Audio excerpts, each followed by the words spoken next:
আহ আহ আমার চুল! মা, মা আপনি কোথায়? কে আছো? আমায় সাহায্য করো! এভাবেই বিপাশা চিৎকার করতে থাকে।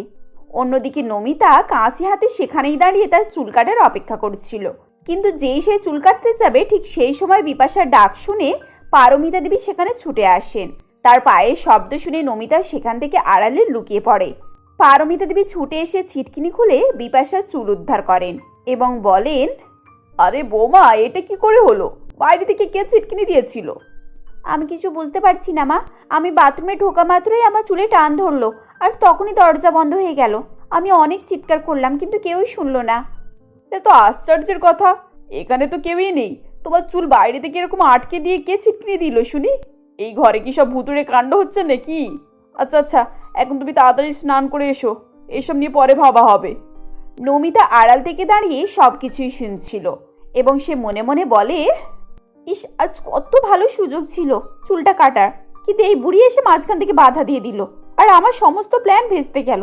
যখনই একটা প্ল্যান করি কেউ না কেউ এসে সব গন্ডগোল করে দেয়। এবার আমাকেই ভালোভাবে প্রিপারেশন নিয়ে মাঠে নামতে হবে, যাতে করে তড়িঘড়ি কাজটা করে বেরিয়ে আসতে পারি।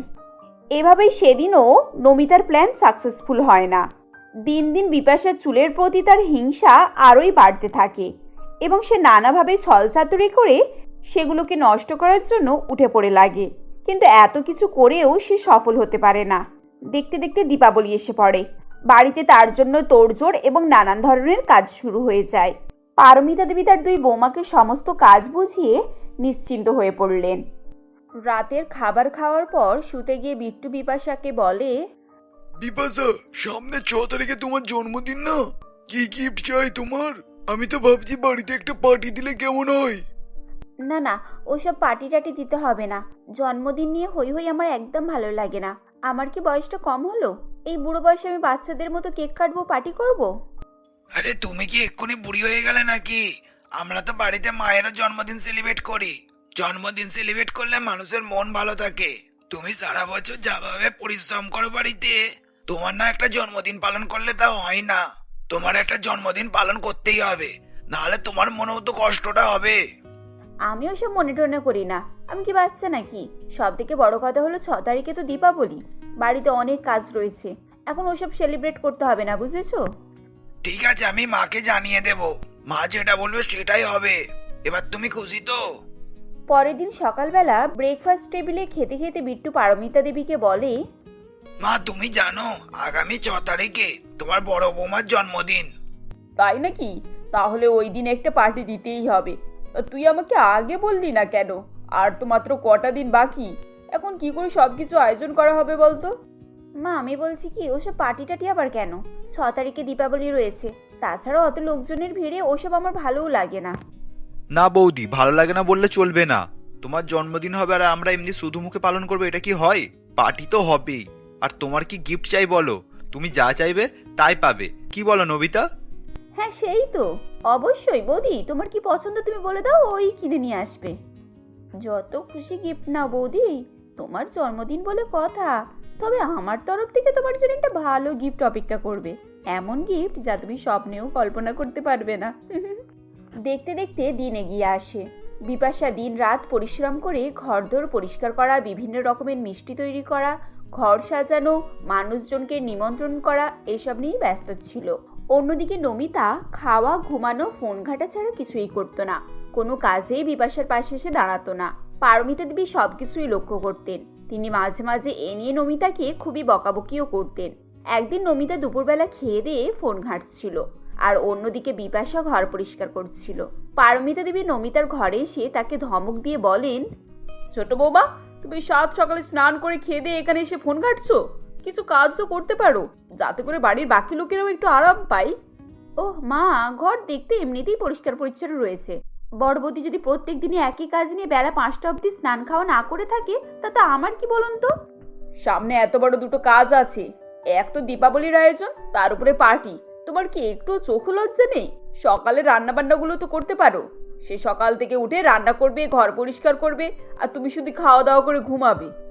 আপনি তো শুধু আপনার বড় বৌমার কাজকর্ম আর তার গুণ আর তার রূপ দেখতে পান। আমার না রয়েছে গুণ, না রয়েছে রূপ, তাই আমাকে তো আপনার দু চোখে সহ্যই হয় না। আরে তুমি কোথাকারের কত কোথায় টেনে নিয়ে যাচ্ছ? তোমাকে আমি কি বলেছি আর তুমি তার কি উত্তর দিচ্ছ? দেখবে এই আচরণের জন্য তোমাকে একদিন ঠিক পস্তাতে হবে। ওহ মা, আমার বড্ড মাথা ধরেছে, আমি এখন একটু ঘুমাবো। আপনি আসুন, আপনি যাওয়ার সময় দরজাটা লাগিয়ে দিয়ে যাবেন। নমিতার কথা শুনে পারমিতা দেবী রাগে গজগজ করতে করতে সেখান থেকে চলে যান। 5 তারিখ সন্ধ্যাবেলা বাবাই ঘরে ফিরে এসে তার পকেট থেকে একটি কৌটো বার করে নমিতার সামনে তুলে ধরে এবং বলে, নবিতা, দেখো তো এই জিনিসটা কেমন হয়েছে। এটা কি? এটা কোনো সোনার গহনা মনে হচ্ছে তো। আরে এটা তো হেয়ার ক্লিপ। এটা কি গোল্ডে? তুমি আমার জন্য এনেছো এটা? বাহ, খুব সুন্দর হয়েছে। বাবাই নমিতার হাত থেকে সেই কৌটোটা নিয়ে বলে, না, মডার্ন এই বড় বৌদির জন্যই এনেছি। তোমার কি এখন জন্মদিন নাকি? তুমি জানো না কাল তো বৌদির জন্মদিন? তাই জন্যই ভাবছি কালকে বৌদিকে এটা গিফট করব। বৌদির যা সুন্দর চুল, তাতে করে এতে খুব সুন্দর মানাবে। বাবাইয়ের কথা শুনে নমিতা মনে মনে জ্বলে পুড়ে যায় এবং রাগের সঙ্গে বলে, বৌদি বৌদি আর বৌদি, সৌন্দর্য বৌদির চুল, এই নিয়েই তোমরা থাকবো। আমার তো মনে হয় ওই চুলে আমি আগুন ধরিয়ে দিই, আর না হলে মাথাটাকেই মুড়িয়ে ন্যাড়া করে দিই, তবে যদি আমার রাগ গমে। নমিতা, ওসব তুমি কি বলছো? তোমার কি মাথা খারাপ হয়ে গেল নাকি? তুমি বৌদির ব্যাপারে এইরকম ভাবো?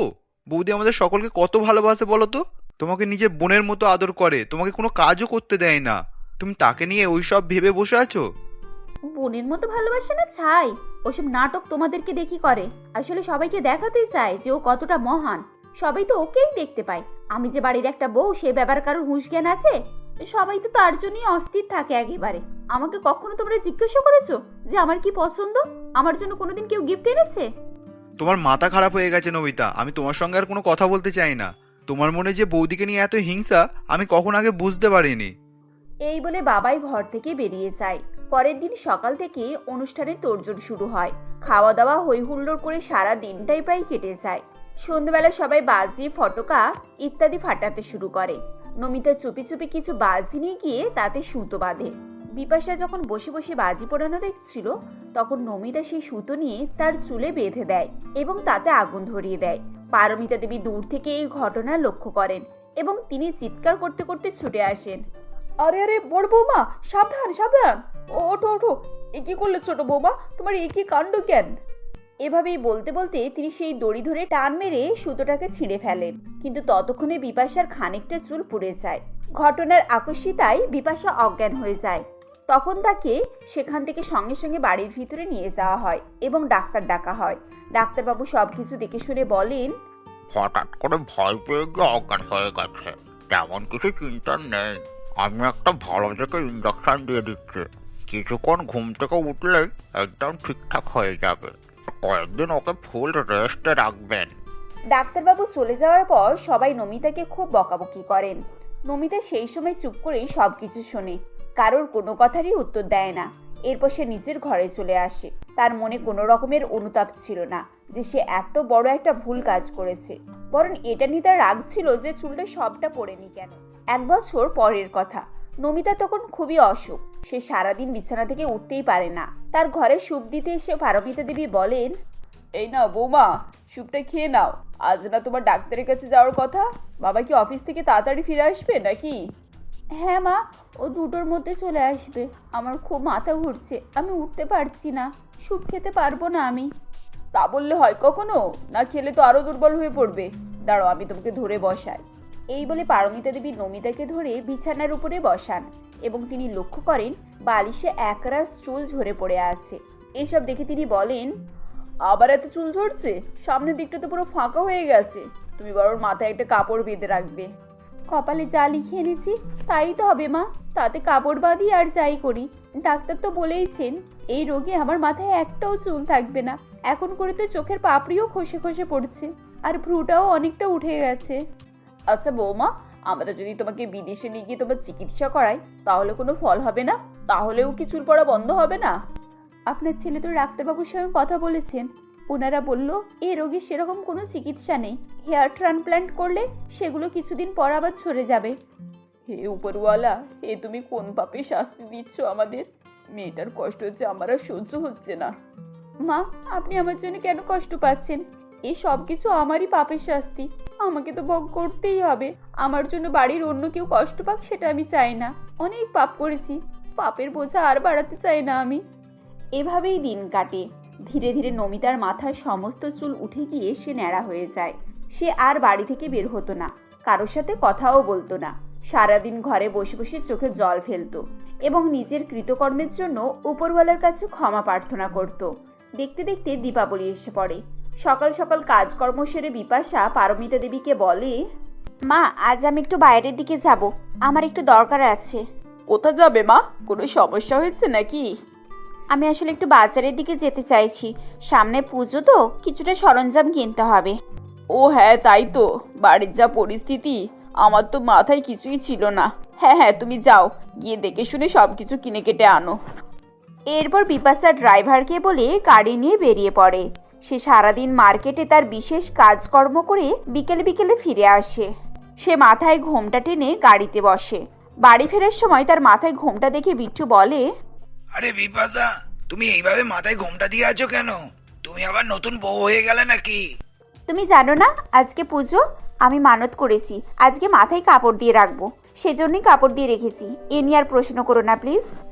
আচ্ছা আচ্ছা, ঠিক আছে, চলো পুজোর ব্যবস্থাটা করা যাক। বাড়িতে সবার মনে খুব একটা আনন্দ ছিল না, তাই খুব সাদাসিধেভাবেই অনুষ্ঠানটি পালন করা হয়। বিপাশা প্রথম পুজো দেয়, তারপর সন্ধ্যাবেলা প্রদীপ জ্বালিয়ে সারা বাড়ি আলোকিত করে। খানিকটা প্রসাদ ও একটি প্যাকেট নিয়ে সে নমিতার ঘরে যায়। নমিতা বালিশে মুখ গুজে বসেছিল। বিপাশা ধীরে ধীরে তাকে তোলে এবং বলে, নমিতা, কি হলো বোন? আজকে উৎসবের দিনে এভাবে মন খারাপ করে বসে থাকতে হয়? তোমার মন খারাপ থাকলে আমাদের কি ভালো লাগবে বলো? আমি কি করব বৌদি, আজকে দিনের কথা মনে পড়লে আমার নিজের উপরে ঘেন্না লাগে। আমি গত বছর আজকের দিনে তোমার সর্বনাশ করতে গিয়েছিলাম, আর দেখো এবছর আমার কেমন সর্বনাশ হলো। ওসব পুরনো কথা ভুলে যাও বোন, যত সব কথা মনে করবে ততই কষ্ট বাড়বে। আমি তোমাকে মন থেকে ক্ষমা করে দিয়েছি।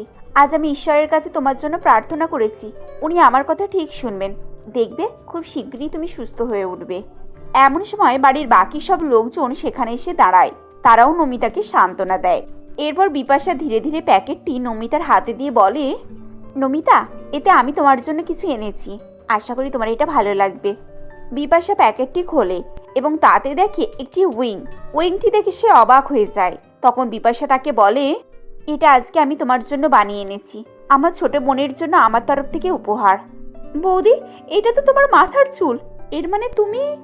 এরপর নমিতা হাত দিয়ে বিপাশার ঘোমটাটা খুলে ফেলে এবং দেখে বিপাশার ছোট ছোট করে চুল কাটা। এটি দেখে সবাই চমকে যায়। তখন নমিতা কাঁদতে কাঁদতে বলে, বৌদি, তুমি আমার মতো পাপীর জন্য তোমার এত স্বাদের এত সুন্দর চুল কেটে ফেললে। আমি তোমাকে কত জ্বালিয়েছি, তোমার সুন্দর চুলের জন্য কত হিংসা করেছি, আর তুমি সেই চুল দিয়ে আজ আমার মন ভালো করলে। সত্যি তুমি মহান বৌদি, আমি তোমাকে চিনতে পারিনি। আজ সব কথা থাকবো, বাইরে চলো, চারিদিকে আলোকিত হয়েছে, উৎসবটার একটু আনন্দ নাও। বিপাশার এই কর্মের জন্য বিট্টু সহ সবাই তার জন্য খুবই গর্ববোধ করে। তারা নমিতাকে ধরে ধরে নিচে নামিয়ে আনে এবং সবাই মিলে দীপাবলির আনন্দ উপভোগ করে। বিপাশা প্রমাণ করে দেখিয়ে দেয় যে মানুষ তার কর্মের জন্যই বড় হয়।